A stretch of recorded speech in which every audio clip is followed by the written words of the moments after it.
Glory to God in the highest. Today's topic is, can you carry your cross? Heavenly Father, I thank you for the past week. Lord, help me, your servant, to deliver this message in a fruitful way. I pray in the name of Jesus. Amen. I would like to start with one good Bible verse from St. Matthew's Gospel, chapter 16, verse 24. If anyone wishes to come after me, he must deny himself and take up his cross and follow me. It is not easy to undergo sufferings in many ways and go smoothly and quietly with our life. You may be facing sufferings physically or mentally or financially. It is a natural tendency to worry, cry, complain, give up, break up relationship, or take revenge or burst out in the middle of these sufferings. But it will not give a perfect solution to your sufferings. But if you become willing to follow or imitate Jesus, He will give you the strength to carry your cross with inner peace and happiness. No one else in the world has offered such a promise. I am advocating it strongly from my own experience.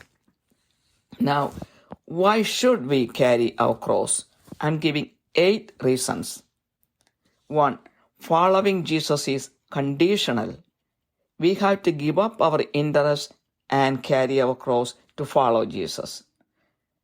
Matthew 16:24 said already, if anyone wishes to come after me, he must deny himself and take up his cross and follow me.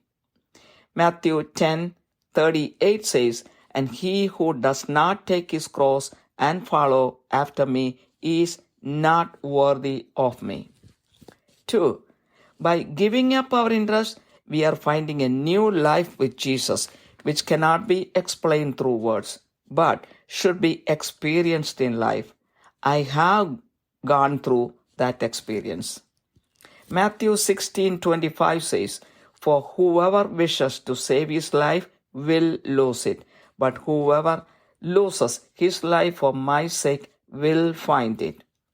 Matthew 10:39 says almost the same thing. He who has found his life will lose it, and he who has lost his life for my sake will find it. The end result of carrying our cross will be a great bond with Jesus, filled with love, peace, and happiness. When we try to avoid carrying our cross and find an easy way of life for temporary happiness, we may experience in the future lack of blessing in our life and in the lives of our children. And our rewards in eternity will be less too. 3. Jesus will carry your burden. Psalms 55 verse 22 says, cast your burden upon the Lord and He will sustain you. He will never allow the righteous to be shaken. Matthew 11:28 says, come to me all who are weary and heavy laden, and I will give you rest. That is, when we are willing to carry our cross, the hands of Jesus will support us from behind without us knowing. 4. Jesus will give rest for your souls. Matthew 11:29 says, take my yoke upon you and learn from me, for I am gentle and humble in heart, and you will find rest for your souls. Just like Jesus carried his cross, we should carry our cross. Jesus was gentle and humble in heart when he carried his cross for our salvation. We are carrying our cross for not someone else, but for our own salvation. Jesus will make sure that by carrying our cross, our souls will get peace in this world and in eternity. 5. Jesus will give us peace. John 14:27 says, peace I live with you, my peace I give to you. Not as the world gives do I give to you. Do not let your heart be troubled, nor let it be fearful. John 16 verse 33 says, "These things I have spoken to you so that in me you may have peace. In the world you have tribulation, but take courage. I have overcome the world." When I gave promise to Jesus to carry my cross without complaints in the year 1993, I started feeling the peace given by Jesus which the world could not give. All my previous worries went away. And in 1995, I got an encounter with Jesus for 2 hours. Since then, my heart, no matter what goes on around, is filled with peace. 6. God loves and helps the righteous. Psalm 34 verses 17 to 19 say, "The righteous cry and the Lord hears and delivers them out of all their troubles. The Lord is near to the brokenhearted and saves those who are crushed in spirit. Many are the afflictions of the righteous, but the Lord delivers him out of them all." 7. Carry your cross to become the disciple of Jesus. Luke 14 verse 27 says, "Whoever does not carry his own cross and come after me cannot be my disciples." 8. Those who carry their cross will get the crown of life. Those who carry their cross will get praise, glory, and honor at the revelation of Jesus Christ. Jacob chapter 1 verse 12 says, "Blessed is a man who perseveres under trial, for once he has been approved, he will receive the crown of life which the Lord has promised to those who love him." 1 Peter chapter 1 verses 6 and 7 say, "In this you greatly rejoice, even though now for a little while, if necessary, you have been distressed by various trials, so that the proof of your faith, being more precious than gold, which is perishable, even though tested by fire, may be found to result in praise and glory and honor at the revelation of Jesus Christ." Another point is, imitate Jesus in carrying the cross silently. Jesus suffered crucifixion as an innocent person and as the Son of God. We are sinners, but we don't have to suffer crucifixion for our sins or for the sins of others. Some people have to suffer in the world as a consequence of their actions. That is a natural process. Suffering for our actions and suffering for someone's actions are totally different.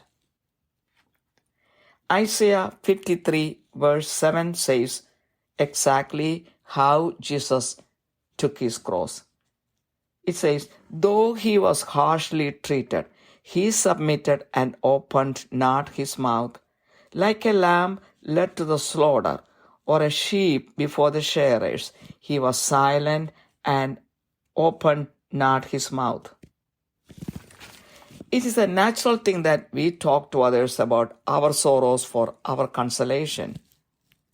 Some people are able to give some consolation for a temporary relief, not for a permanent relief.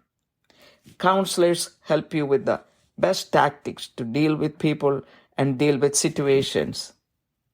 But only God can give a permanent relief. So don't talk about your problems to everyone, but only to those who have the character of Jesus. I would like to give 4 examples of people who suffered in silence. 1. Mary, the mother of Jesus. She kept everything in her heart. She did not speak about her problems to anyone, as she knew that God is in control of everything. Bearing a baby at a young age without a husband or parents and witnessing the crucifixion of her own son were faced by Mary silently. It was possible for her only through divine intervention and support. Luke 1:49 says, "For the mighty one has done great things for me." Mary said that. 2. In Genesis chapter 12, when God asked Abraham to leave his motherland for all of a sudden, he suffered that pain silently.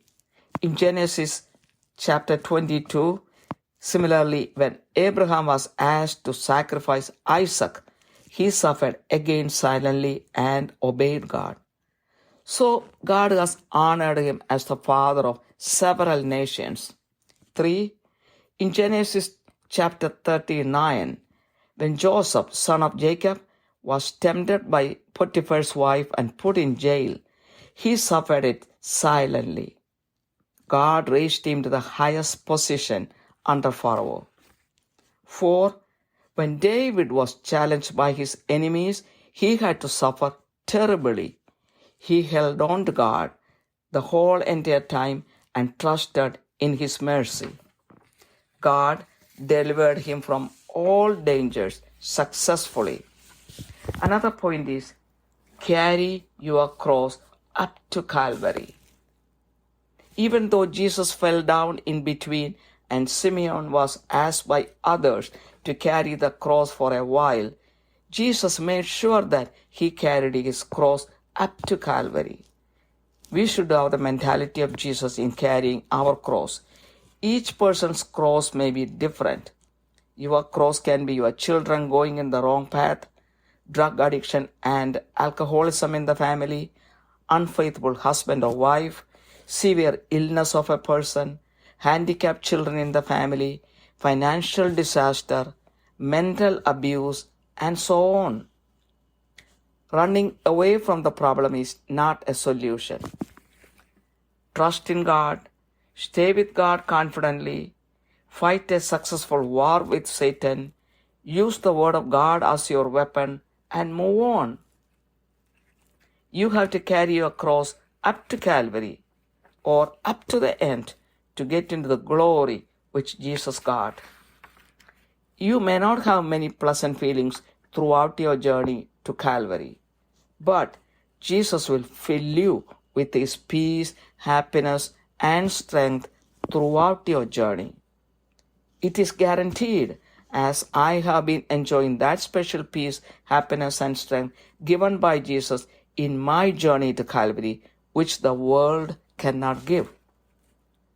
Finally, use the Word of God as your weapon. Without the Word of God, you cannot succeed. Philippians chapter 4, verse 13 says, "I can do all things through him who strengthens me." Psalms 46, verse 10 says, "Be still and confess that I am God." Galatians chapter 2, verse 20 says, "I have been crucified with Christ, and it is no longer I who live, but the Christ lives in me. And the life which I live in the flesh, I live by faith in the Son of God, who loved me and gave himself up for me." Romans 12, verse 1 says, "Therefore I urge you, brethren, by the mercies of God, to present your bodies a living and a holy sacrifice, acceptable to God, which is your spiritual service of worship." 2 Corinthians chapter 5, verse 15 says, "He died for all, so that they who live might no longer live for themselves, but for him who died and rose again on their behalf." Psalms 103, verse 13 says, "Just as a father has compassion on his children, so the Lord has compassion on those who fear him."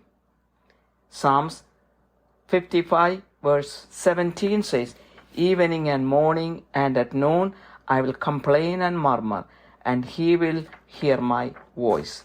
With this, the message ends. Heavenly Father, I glorify your name. Bless everyone who hears this message.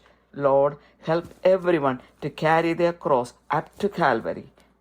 May everyone be filled with the love of Jesus and gain strength, peace, and happiness.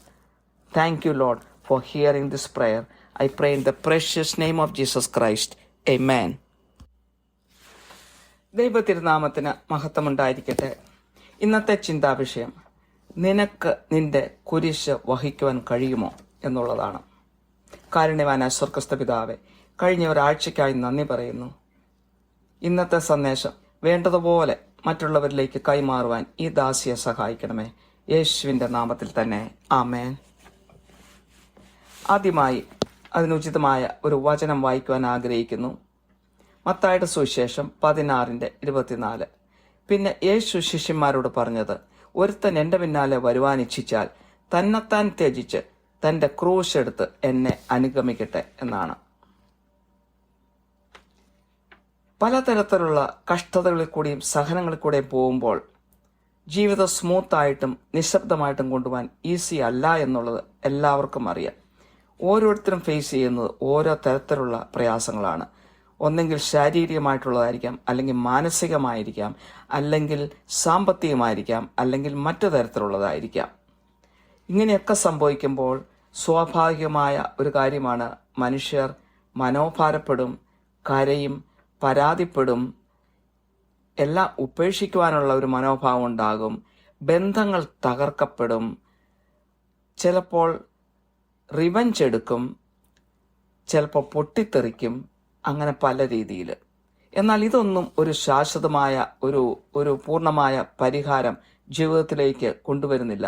എന്നാൽ യേശുവിനെ അനുഗമിക്കുവാനും യേശുവിനെ അനുകരിക്കുവാനും നമ്മൾ തയ്യാറാകുകയാണെങ്കിൽ യേശു ക്രിസ്തു നമ്മുടെ മനസ്സിൽ ശക്തി തന്നുകൊണ്ടും ആന്തരികമായ സമാധാനം തന്നുകൊണ്ടും സന്തോഷം തന്നുകൊണ്ടും നമ്മളെ വഴി നടത്തും.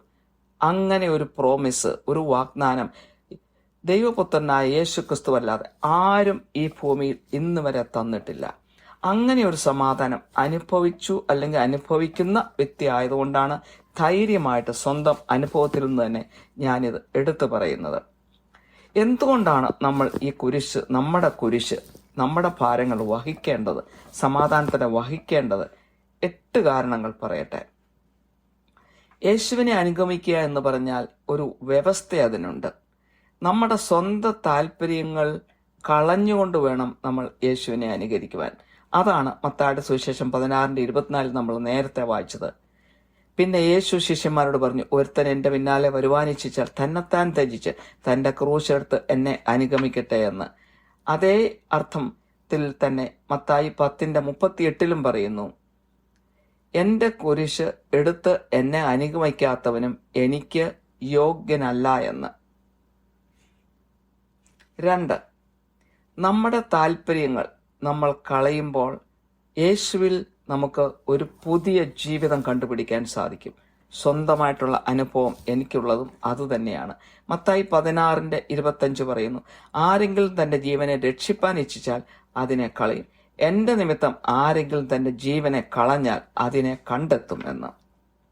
ഇതേ അർത്ഥത്തിൽ മത്തായി 10:39 പറയുന്നു, തൻ്റെ ജീവനെ കണ്ടെത്തിയവൻ അതിനെ കളയും, എൻ്റെ നിമിത്തം തൻ്റെ ജീവനെ കളഞ്ഞവൻ അതിനെ കണ്ടെത്തും എന്ന്. അങ്ങനെ അവസാനം വരെ യേശുവിന് വേണ്ടി കുരിശുകൾ ചുമക്കാൻ തയ്യാറാകുന്ന ഒരു വ്യക്തിക്ക് യേശുവിൻ്റെ സമാധാനവും സ്നേഹവും സന്തോഷവും അനുഭവിക്കാൻ സാധിക്കും. എന്നാൽ അത് വേണ്ടെന്ന് വെച്ച് ഇടയ്ക്ക് വെച്ച് ഭാരങ്ങൾ ഇട്ടിട്ട് ഒരാൾ പോകാൻ തീരുമാനിച്ചാൽ താൽക്കാലികമായ ചില സന്തോഷമൊക്കെ ഉണ്ടെങ്കിലും ശാശ്വതമായ സന്തോഷം ഒരിക്കലും കിട്ടുകയില്ല. നമ്മുടെ ഭാവിയിൽ നമുക്കൊരു അനുഗ്രഹം പ്രാപിക്കാൻ സാധിക്കുകയില്ല. ചിലപ്പോൾ നമ്മുടെ മക്കൾക്കും ഒരു അനുഗ്രഹം പ്രാപിക്കാൻ സാധിക്കുകയില്ല. തന്നെയുമല്ല, ഈ ലോകത്തിലും നമ്മൾ മരിച്ചു കഴിഞ്ഞ് നിത്യതയെ ചെല്ലുമ്പോൾ അവിടെയും ഒരു സന്തോഷം നമുക്ക് അനുഭവിക്കാൻ സാധിക്കുകയില്ല. 3, യേശു നമ്മുടെ ഭാരം വഹിക്കുവാൻ നമ്മളെ സഹായിക്കും. സങ്കീർത്തനം 55:22 പറയുന്നു, നിന്റെ ഭാരം യഹോവയുടെ മേൽ വെച്ചുകൊള്ളുക, അവൻ നിന്നെ പുലർത്തും, നീതിമാൻ കുലുങ്ങിപ്പോവാൻ അവൻ ഒരു നാളും സമ്മതിക്കുകയില്ല എന്ന്. മത്തായിയുടെ സുവിശേഷം 11:28 പറയുന്നു, അധ്വാനിക്കുന്നവരും ഭാരം ചുമക്കുന്നവരുമായുള്ളവരെ എല്ലാവരും എൻ്റെ അടുക്കൽ വരുവിൻ, ഞാൻ നിങ്ങളെ ആശ്വസിപ്പിക്കും എന്ന്. അതായത് നമ്മുടെ കുരിശ് വഹിക്കാൻ നമ്മൾ മനസ്സാലെ തയ്യാറാകുമ്പോൾ, അതായത് നമ്മുടെ ജീവിതം യേശുവിന് വിട്ടുകൊടുക്കുമ്പോൾ, നമ്മൾ അറിയാതെ തന്നെ നമുക്ക് പുറകിൽ നിന്നും യേശു ഒരു സപ്പോർട്ട് തന്നുകൊണ്ടിരിക്കും. അത് വാസ്തവമാണ്. 4, നമ്മുടെ ആത്മാവിന് യേശു ക്രിസ്തു ഒരു വിശ്രമം തരും. മത്തായി 11:29 പറയുന്നു, ഞാൻ സൗമ്യതയും താഴ്മയും ഉള്ളവനാകിയാൽ എൻ്റെ നുകമേറ്റുകൊണ്ട് എന്നോട് പഠിപ്പിൻ, എന്നാൽ നിങ്ങളുടെ ആത്മാക്കൾക്ക് ആശ്വാസം കണ്ടെത്തും എന്ന്. യേശു കുരിശു വഹിച്ചതുപോലെ നമ്മളും കുരിശു വഹിക്കണം. യേശു സൗമ്യനായിരുന്നു, വിനീതനായിരുന്നു. അങ്ങനെയാണ് കുരിശു വഹിച്ചത്. അതും സ്വന്തം ആവശ്യത്തിന് വേണ്ടിയിട്ടല്ല, നമ്മുടെ പാപത്തിന്റെ രക്ഷയ്ക്ക് വേണ്ടിയിട്ട്, നമ്മുടെ രക്ഷയ്ക്ക് വേണ്ടിയിട്ടാണ്. എന്നാൽ നമ്മൾ പലപ്പോഴും കുരിശു വഹിക്കുന്നത് നമ്മൾ ചെയ്ത പ്രവൃത്തിയുടെ ഫലം കൊണ്ടായിരിക്കാം. ഒരിക്കലും മറ്റുള്ളവരുടെ രക്ഷയ്ക്ക് വേണ്ടി നമുക്ക് കുരിശു വഹിക്കേണ്ട ആവശ്യമില്ല. നമ്മുടെ തന്നെ രക്ഷയ്ക്ക് വേണ്ടിയിട്ടാണ് കുരിശു വഹിക്കുന്നത്. നമുക്ക് വേണ്ടി, നമ്മുടെ തെറ്റുകൾക്ക് വേണ്ടി നമ്മൾ കുരിശു വഹിക്കുന്നു. മറ്റൊരാളുടെ രക്ഷയ്ക്ക് വേണ്ടി കുരിശു വഹിക്കുന്നത് രണ്ടും രണ്ടാണ്. 5, യേശു സമാധാനം കൊണ്ട് നമ്മളെ നിറയ്ക്കും. യോഹന്നാൻ 14:27 പറയുന്നു, സമാധാനം ഞാൻ നിങ്ങൾക്ക് തന്നേച്ചു പോകുന്നു, എൻ്റെ സമാധാനം ഞാൻ നിങ്ങൾക്ക് തരുന്നു. ലോകം തരുന്ന പോലെയല്ല ഞാൻ നിങ്ങൾക്ക് തരുന്നു. നിങ്ങളുടെ ഹൃദയം കലങ്ങരുത്, ഭ്രമിക്കുകയും അരുത്.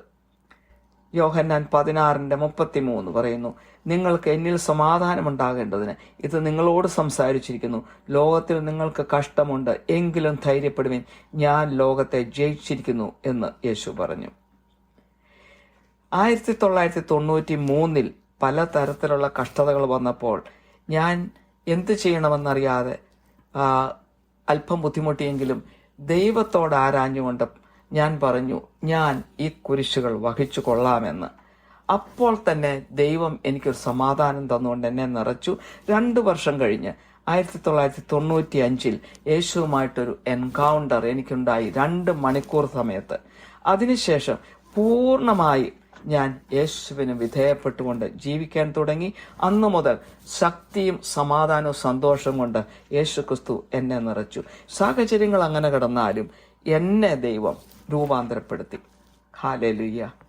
6, ദൈവം നീതിമാന്മാരെ സ്നേഹിക്കുകയും സഹായിക്കുകയും ചെയ്യും. സാം 34:17-19 വരെയുള്ള വചനങ്ങൾ. നീതിമാന്മാർ നിലവിളിച്ചു, യഹോവ കേട്ടു, സകല കഷ്ടങ്ങളിൽ നിന്നും അവരെ വിടുവിച്ചു. ഹൃദയം നുറുങ്ങിയവർക്ക് യഹോവ സമീപസ്ഥൻ, മനസ്സ് തകർന്നവരെ അവൻ രക്ഷിക്കുന്നു. നീതിമാന്റെ അനർത്ഥങ്ങൾ അസംഖ്യമാവുന്നു, അവയെല്ലാറ്റിൽ നിന്നും യഹോവ അവനെ വിടുവിക്കുന്നു. 7, യേശുവിന്റെ ശിഷ്യനാകണമെങ്കിൽ നമ്മൾ നമ്മുടെ കുരിശുകൾ വഹിക്കണം. ലൂക്ക 14:27 യേശു പറഞ്ഞിരിക്കുന്നു, തന്റെ ക്രൂശ് എടുത്തുകൊണ്ട് എൻ്റെ പിന്നാലെ വരാത്തവന് എൻ്റെ ശിഷ്യനായിരിക്കാൻ കഴിയുകയില്ല എന്ന്.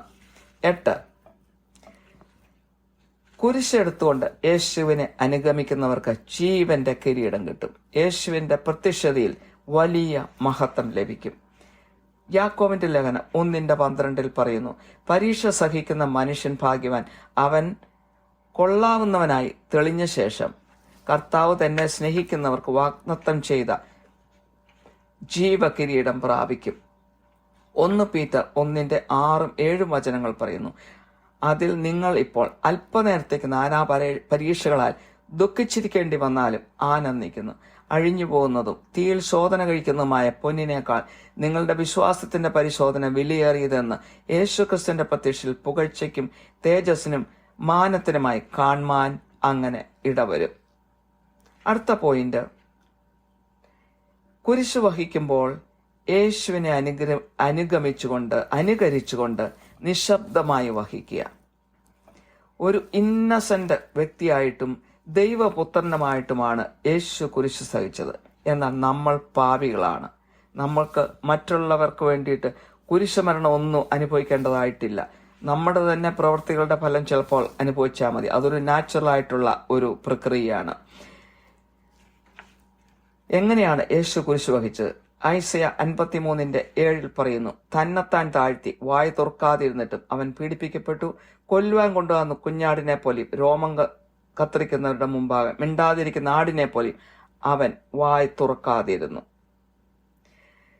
പലപ്പോഴും നമ്മൾ കഷ്ടതകളിൽ കൂടി കടന്നു പോകുമ്പോൾ ഒരാശ്വാസത്തിന് വേണ്ടി മറ്റുള്ളവരോട് ഷെയർ ചെയ്യാറുണ്ട് എന്നുള്ളത് ഒരു സ്വാഭാവികമായിട്ടുള്ള ഒരു കാര്യമാണ്. എന്നാൽ അതുകൊണ്ടൊന്നും ഒരു ശാശ്വതമായ ഒരു ആശ്വാസമില്ല. താൽക്കാലികമായ ചില ആശ്വാസം മാത്രമേ അതിൽ കൊണ്ട് കിട്ടിയുള്ളൂ. കൗൺസിലേഴ്സിന്റെ അടുത്ത് പോയാലും ചില ടെക്നിക്കുകളൊക്കെ നമുക്ക് പഠിക്കാൻ സാധിക്കും, നമ്മുടെ പ്രോബ്ലം എങ്ങനെ കൈകാര്യം ചെയ്യണമെന്ന്. അല്ലാതെ ഒരു ശാശ്വത പരിഹാരം അവരുടെ പക്കൽ നിന്ന് നമുക്ക് കിട്ടിയില്ല.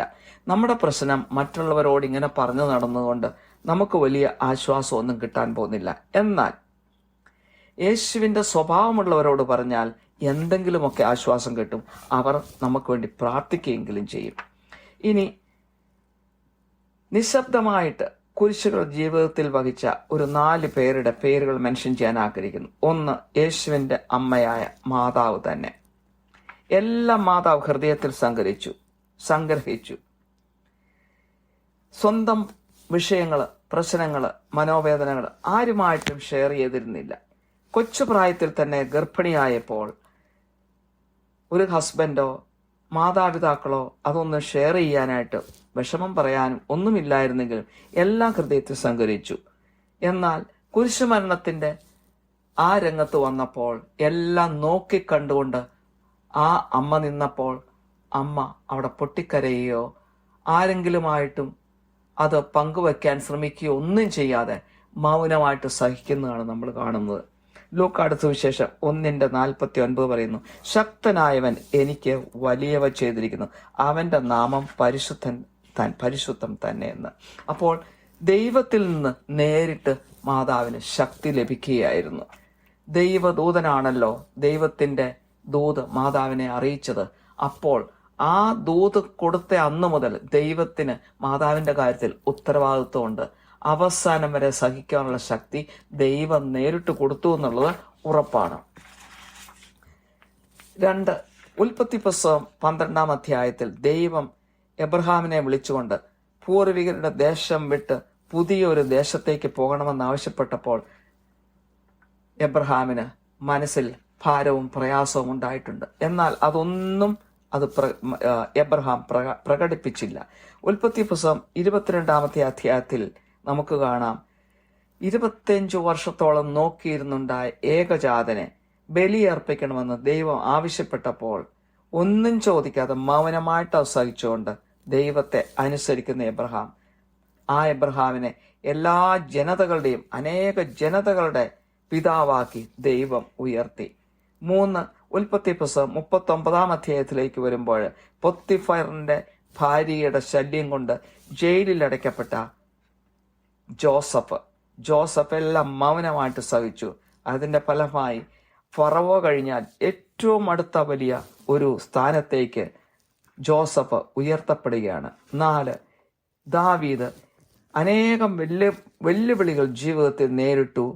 പലതരത്തിലുള്ള കഷ്ടങ്ങൾ സഹിക്കേണ്ടതായിട്ട് വന്നു. അപ്പോഴെല്ലാം ദൈവത്തിൽ ട്രസ്റ്റ് ചെയ്തുകൊണ്ട്, മുറുകെ പിടിച്ചുകൊണ്ട്, ദൈവത്തോട് അപേക്ഷിച്ചുകൊണ്ട് ദാവീദ് നിന്നതുകൊണ്ട് ദൈവം എല്ലാ കഷ്ടതകളിൽ നിന്നും ദാവീദിനെ വിടുവിച്ച് സക്സസ് ആയിട്ട് വിജയത്തോടെ ദാവീദിന്റെ അവസാനം വരെ ദൈവം നടത്തി. അടുത്ത പോയിന്റ്, നമ്മുടെ കുരിശ് നമ്മൾ കാൽവരി വരെ വഹിക്കണം. എന്ന് വെച്ചാൽ അവസാനം വരെ വഹിക്കണം. യേശു പലവട്ടം വീണു കുരിശ് വഹിച്ചപ്പോൾ. മറ്റുള്ളവർ പറഞ്ഞ് സെമിയോനെ കൊണ്ടുവന്ന് നിർബന്ധമായി അവനെ കൊണ്ട് കുറച്ചു സമയം ആ കുരിശ് ചുമപ്പിച്ചു. എന്നാലും അവസാനം വരെ കൊണ്ടെത്തിക്കുവാനുള്ള ആ ചുമതല യേശു തന്നെ കാണിച്ചു. എത്ര വയ്യെങ്കിലും, വീണു പോയെങ്കിലും, തകർന്നു പോയെങ്കിലും അവസാനം വരെ ആ കുരിശ് കൊണ്ടുവന്ന് എത്തിച്ചു. അങ്ങനെ തന്നെ നമ്മുടെ ജീവിതത്തിലും അനേകം കുരിശുകൾ കാണും. പല തരത്തിലുള്ള കുരിശുകൾ.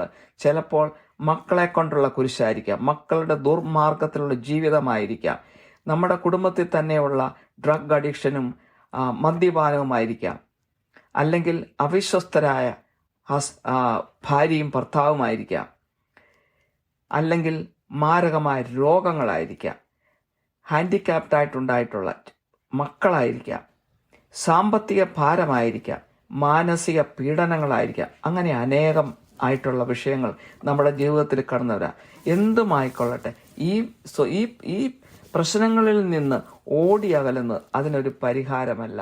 എന്നാൽ ആദ്യം മുതൽ ദൈവത്തിൽ വിശ്വാസം അർപ്പിച്ചുകൊണ്ട് ദൈവത്തോട് ആത്മവിശ്വാസത്തോടെ യോജിച്ച് നിന്നാൽ, സാത്താനുമായിട്ട് നല്ലൊരു പോരാട്ടം പോരാടാൻ നമ്മൾ തയ്യാറായിരുന്നാൽ, ദൈവവചനം ആയുധമായിട്ട് നമ്മൾ കയ്യിൽ എടുത്താൽ, നമ്മൾക്ക് അവസാനം വരെ ഈ കുരിശ്, കാൽവരി വരെ, നമ്മുടെ ജീവിതമാകുന്ന കുരിശ് കാൽവരി വരെ എത്തിക്കുവാൻ നമുക്കും സാധിക്കുമെന്നുള്ള ഉറപ്പാണ്. അങ്ങനെ നമുക്ക് യേശു എത്തിച്ചേർന്ന ആ മഹത്വത്തിലേക്ക് എത്തിച്ചേരുവാനായിട്ട് നമുക്ക് ഓരോരുത്തർക്കും സാധിക്കും. ഈ കുരിശ് വഹിക്കുമ്പോൾ അവസാനം വരെ വലിയ സന്തോഷമുള്ള ഫീലിങ്സ് ഒന്നും ഉണ്ടാവുമെന്ന് പ്രതീക്ഷിക്കേണ്ട. എന്നാൽ ദൈവം നമുക്ക് ശക്തിയും സമാധാനവും സന്തോഷവും തന്നുകൊണ്ട് നമ്മളെ താങ്ങി നടത്തുമെന്നുള്ളത് ഉറപ്പാണ്. അത് എൻ്റെ അനുഭവത്തിൽ നിന്ന് തന്നെയാണ് ഞാൻ പറയുന്നത്. അതുകൊണ്ട് എല്ലാവർക്കും ആ കാൽവരി വരെയുള്ള ആ കുരിശ് വഹിക്കൽ എല്ലാവരും ഒരു ദൗത്യമായിട്ട് എടുക്കണമെന്ന് ഞാൻ ആഹ്വാനം ചെയ്യുകയാണ്. ഇങ്ങനെയൊക്കെ ചെയ്യണമെങ്കിൽ ദൈവവചനം ആയുധമായിട്ട് നമ്മുടെ കൈകളിൽ നമ്മൾ എടുക്കണം, നമ്മുടെ നാവിൽ നമ്മൾ എടുക്കണം, നമ്മുടെ ഹൃദയത്തിൽ നമ്മൾ എടുക്കണം. ഫിലിപ്പീൻസ് 4:13 പറയുന്നു, എന്നെ ശക്തനാക്കുന്ന മുഖാന്തരം ഞാൻ സകലത്തിനും മതിയാകുന്നു. സങ്കീർത്തനം 46:10 പറയുന്നു, മിണ്ടാതിരുന്ന് ഞാൻ ദൈവമെന്നറിഞ്ഞുകൊള്ളുവേ, ഞാൻ ജാതികളുടെ ഇടയിൽ ഉന്നതനാകും, ഞാൻ ഭൂമിയിൽ ഉന്നതനാകും. ഗലേഷ്യൻസ് 2:20 പറയുന്നു, ഞാൻ ക്രിസ്തുവിനോടുകൂടെ ക്രൂശിക്കപ്പെട്ടിരിക്കുന്നു, ഇനി ജീവിക്കുന്നത് ഞാനല്ല, ക്രിസ്തുവത്രേ എന്നിൽ ജീവിക്കുന്നത്. ഇപ്പോൾ ഞാൻ ജഡത്തിൽ ജീവിക്കുന്നതോ എന്നെ സ്നേഹിച്ച് എനിക്ക് വേണ്ടി തന്നെത്താൻ ഏൽപ്പിച്ചു കൊടുത്ത് ദൈവപുത്രങ്ങളിലുള്ള വിശ്വാസത്താൽ അത്രേ ജീവിക്കുന്നത്. റോമൻസ് 12:1 പറയുന്നു, സഹോദരന്മാരെ, ഞാൻ ദൈവത്തിന്റെ മനസ്സലിവ് ഓർപ്പിച്ച് നിങ്ങളെ പ്രബോധിപ്പിക്കുന്നു, നിങ്ങൾ ബുദ്ധിയുള്ള ആരാധനയായി നിങ്ങളുടെ ശരീരങ്ങളെ ജീവനും വിശുദ്ധിയും ദൈവത്തിന് പ്രസാദവുമുള്ള യാഗമായി സമർപ്പിപ്പിൻ. 2 കൊറിന്ത്യർ 5:15 പറയുന്നു, ജീവിക്കുന്നവർ ഇനി തങ്ങൾക്കായിട്ടല്ല, തങ്ങൾക്ക് വേണ്ടി മരിച്ചുയർത്തവനായിട്ട് തന്നെ ജീവിക്കേണ്ടതിന് അവൻ എല്ലാവർക്കും വേണ്ടി മരിച്ചുവെന്ന് ഞങ്ങൾ നിർണയിച്ചിരിക്കുന്നു. സങ്കീർത്തനം 103:13 പറയുന്നു, അപ്പന് മക്കളോട് കരുണ തോന്നുന്ന പോലെ യഹോവയ്ക്ക് തന്റെ ഭക്തന്മാരോട് കരുണ തോന്നുന്നു. അവസാനമായി സങ്കീർത്തനം 55:17 പറയുന്നു, ഞാൻ വൈകുന്നേരത്തും കാലത്തും ഉച്ചയ്ക്കും സങ്കടം ബോധിപ്പിച്ച് കരയും, അവൻ എന്റെ പ്രാർത്ഥന കേൾക്കും. ഇതുകൊണ്ട് സന്ദേശം ഇവിടെ അവസാനിക്കുന്നു. കാരുണ്യവാന സ്വർഗസ്ഥ പിതാവേ, ഈ സന്ദേശം കേൾക്കുന്ന എല്ലാവരെയും അനുഗ്രഹിക്കണമേ. സ്വന്തം കുരിശുകൾ കാൽവരി വരെ സന്തോഷത്തോടെ വഹിക്കുവാൻ എല്ലാവരെയും സഹായിക്കണമേ. യേശുവിനോട് ചേർന്ന് നിന്ന് സ്നേഹം അനുഭവിക്കുവാനും സമാധാനവും സന്തോഷവും ശക്തിയും കൈവരിക്കുവാനും എല്ലാവരെയും അനുഗ്രഹിക്കണമേ. മാനവും മഹത്വവും അവിടത്തേക്ക് തരുന്നു. യേശു ക്രിസ്തുവിന്റെ വിലയേറിയ നാമത്തിൽ തന്നെ, ആമേൻ.